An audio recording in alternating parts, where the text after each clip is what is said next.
17ನೇ ಪ್ರಶ್ನೆಯನ್ನ ಗಮನಿಸಿ. 90 ಅಡಿ ಅಗಲವಿರುವ ಒಂದು ರಸ್ತೆಯ ಎರಡೂ ಬದಿಗಳಲ್ಲಿ ನೇರವಾದ ಎರಡು ಕಂಬಗಳಿವೆ. ಎಡಿ ಮತ್ತು ಸಿ ಏನಾಗಿದೆ? ಎರಡು ಕಂಬಗಳು.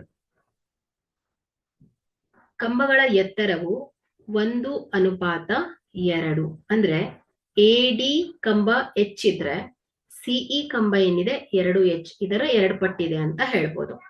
ರಸ್ತೆಯ ಮೇಲಿನ ಒಂದು ಬಿಂದುವಿನಿಂದ ಕಂಬಗಳ ಮೇಲ್ತುದಿಗಳನ್ನು ನೋಡಿದಾಗ, ಸೊ ಬಿ ಅನ್ನೋದು ಒಂದು ಬಿಂದು. ಸೊ ಈ ಬಿಂದುವಿನಿಂದ ಕಂಬ ಎಡಿ ಅದರ ಮೇಲ್ ತುದಿಯ ಬಿಂದು ಡಿ ಅನ್ನ ಗಮನಿಸಿದ್ರೆ, ಅದೇ ರೀತಿ ಬಿ ಬಿಂದುವಿನಿಂದ ಇ ಸಿ ಕಂಬ, ಸೊ ಇಲ್ಲಿ ತುದಿ ಇ ಅನ್ನ ಗಮನಿಸಿದೆ, ಉಂಟಾಗುವ ಕೋನಗಳು ಹೇಗಿದೆ? 60 ಡಿಗ್ರಿ, ಅಂದ್ರೆ ಉನ್ನತ ಕೋನ, ಕ್ಷಿತಿಜ ಮಟ್ಟಕ್ಕಿಂತ ಮೇಲ್ಗಡೆ ಇದೆ ದೃಷ್ಟಿ ರೇಖೆ. ಹಾಗಾಗಿ ಸೊ ಈ ಕಂಬಗಳ ಎತ್ತರವನ್ನ ಕಂಡು ಹಿಡಿಯಿರಿ, ಅಂದ್ರೆ ಎಡಿ ಮತ್ತು ಇ ಸಿಯ ಉದ್ದವನ್ನ ಹೇಳ್ಬೇಕಾಗಿದೆ. ಸೊ ಇಲ್ಲಿ ಏನ್ ಮಾಡೋಣ ನಾವು? ರಸ್ತೆಯ ಅಗಲ. ಸೊ ರಸ್ತೆಯ ಅಗಲ ಎಷ್ಟಿದೆ? 90 ಮೀಟರ್. ರಸ್ತೆಯ ಅಗಲ ಎಷ್ಟಿದೆ? AC = 90 ಅಡಿ, ಫೀಟ್. ಸೊ ಅದೇ ರೀತಿ ಚಿಕ್ಕ ಕಂಬದ ಎತ್ತರ, ಚಿಕ್ಕ ಕಂಬದ ಎತ್ತರ ಎಷ್ಟಿದೆ? AD = H ಇದೆ. ದೊಡ್ಡ ಕಂಬದ ಎತ್ತರ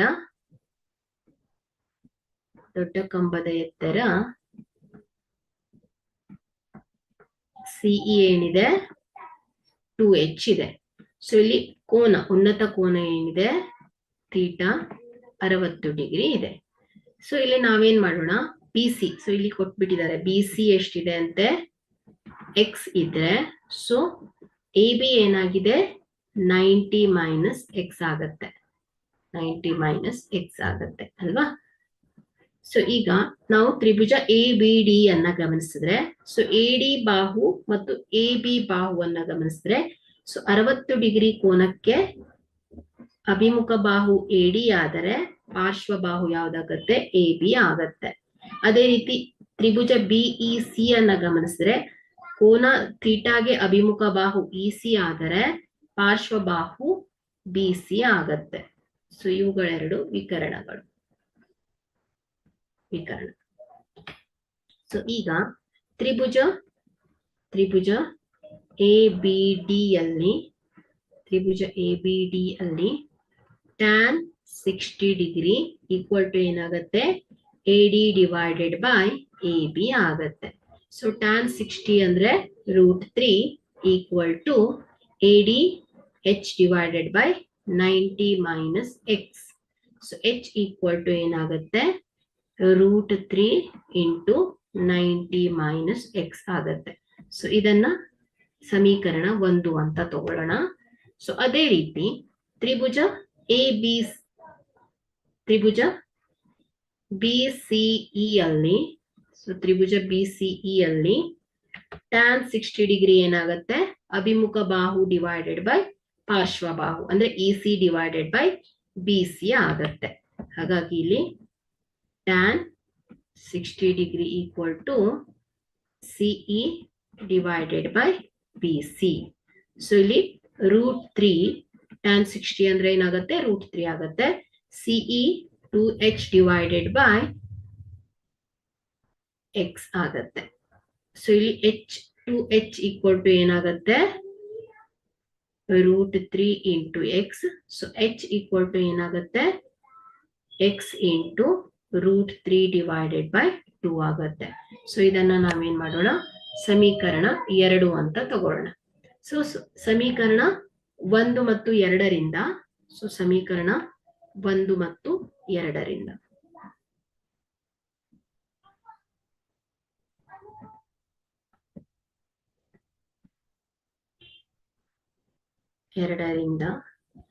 ಸೊ ಇಲ್ಲಿ ಏನಾಗುತ್ತೆ? 90 - X √3 = ಏನಾಗುತ್ತೆ? X × √3 / 2 ಆಗತ್ತೆ. ಸೊ ಇಲ್ಲಿ ಎರಡು ಕಡೆ ಏನಾಗಿದೆ?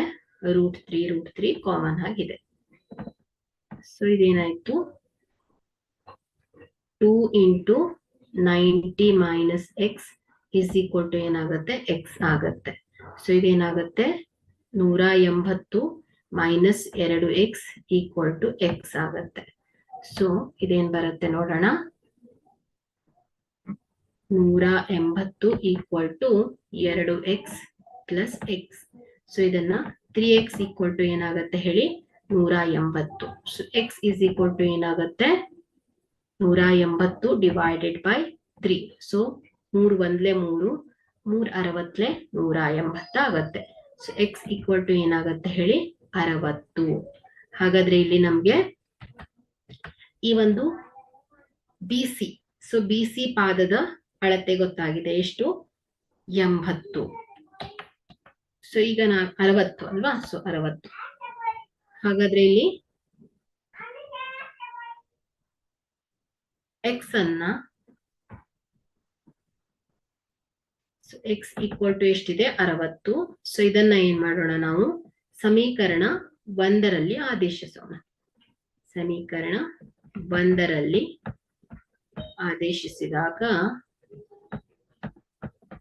ಇದೇನಾಗುತ್ತೆ h equal to 90 minus x into √3 ಅಲ್ವಾ.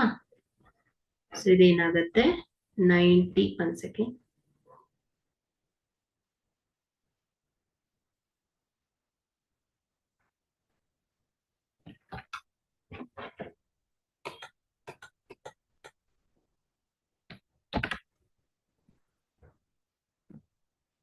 x. ಸೊ ಇದೇನಾಗುತ್ತೆ 90 ಮೈನಸ್ 60 ಇಂಟು √3. ಸೊ ಇದೇನಾಗುತ್ತೆ 30 √3 ಆಗತ್ತೆ. ಸೊ ಇದೇನಾಯ್ತು h ಆಗತ್ತೆ. ಸೊ ಅದೇ ರೀತಿ h ಅನ್ನೋದೇನಾಯ್ತು ಚಿಕ್ಕ ಕಂಬದ ಎತ್ತರ ದೊರಕ್ತು ನಮ್ಗೆ. ಎಷ್ಟು 30 √3 ಅಂತ. ಈಗ ದೊಡ್ಡ ಕಂಬದ ಎತ್ತರ ಏನಿದೆ ಹೇಳಿ 2h ಇದೆ. ಹಾಗಾಗಿ ಇಲ್ಲಿ 2 ಇಂಟು 30 √3 ಮಾಡಿದಾಗ 60 √3 ಆಗತ್ತೆ. ಸೊ ಇದೇನಾಯ್ತು ದೊಡ್ಡ ಕಂಬದ ಎತ್ತರ 60 √3 ಅಡಿ. ಸೊ ಇಲ್ಲಿ h ಚಿಕ್ಕ ಕಂಬದ ಎತ್ತರ 30 √3 ಅಡಿ ಆಗಿದೆ.